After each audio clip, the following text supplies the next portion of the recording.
Also going to be a lot of fun games. One of them, pumpkin bowling, and people really get into this. It's put on by the Future Business Leaders of America group at Chilton High School, and I'd like to introduce you to Austin. Good morning to you. Good morning.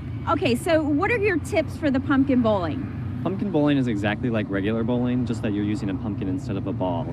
We run from 9 to 4 today. The best way to hold the ball would probably be right here on the smooth surface.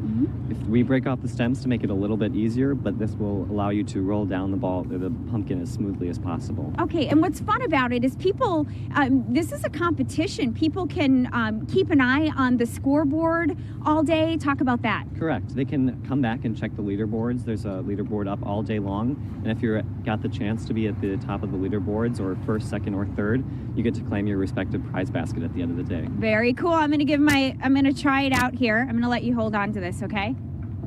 I did pretty good on that picture tease. Did you guys see that? Yes, Not we bad. did. It was great. No pressure. Whoa, Oh, very, that's very pretty nice That was really effort. good. Almost.